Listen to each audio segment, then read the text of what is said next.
काकरी डूंगरी कांड के जनक कौन थे? आज चैनल के माध्यम से राजकुमार रोत और उसके मित्र थे, बाबूलाल कटारा और काकरी डूंगरी का कांड। काकरी डूंगरी कांड के विषय में धरातल में यदि आप देखें तो वो 3 बजे और 3:30 बजे के आसपास का एक व्हाट्सएप मैसेज था। आप ढूंढिएगा उस कालखंड में, जो लोग जानते हैं। वो व्हाट्सएप मैसेज ये था कि सरकार आदिवासियों की जो सीट है वो देना नहीं चाहती, क्योंकि वो जो मीटिंग होनी है वो पोस्टपोन हो गई। ये मैसेज डाला किसने था? ये राजकुमार रोत ने डाला था। और भड़काया किसने? वो मैसेज आया, वो आग की तरह लगा, जैसे दावानल फैलता है जंगल में, वैसा फैला। और उसके बाद वहां जो वाजिब मांग कर रहे थे या जो भी मांग थी, उस मांग को लेकर जो युवा थे वो सड़क पर उतरे। और सड़क पर उतरने के बाद जो तोड़फोड़ हुई, जो लोगों को इकट्ठा किया था, वो राजकुमार रोत ने किया था। वो बीटीपी थी तत्कालीन, और बीटीपी सरकार की भागीदार थी। इस बात को भी बहुत समझना जरूरी है। एसपी की गाड़ी जला दी जाती है। एसपी की गाड़ी को कौन जलाता है?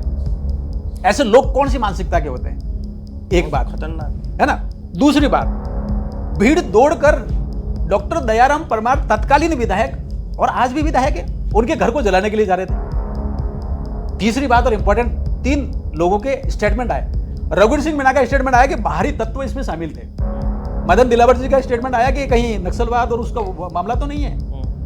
और दयाराम परमार ने बकायदा खूब गालियां दी है। तो आदिवासी समाज के 2 किशोरमय बालक, किसी के घर के दीपक, 2 बुझ गए, पुलिस की गोलियों से 2 बालक मर गए, और उस पर राजनीतिक रोटियां सेकी राजकुमार रोत ने।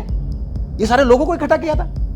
ये सारा प्रकरण जब हुआ तो मुझे लगता है कांग्रेस टारगेट पर है, राजकुमार रोत बीटीपी में है।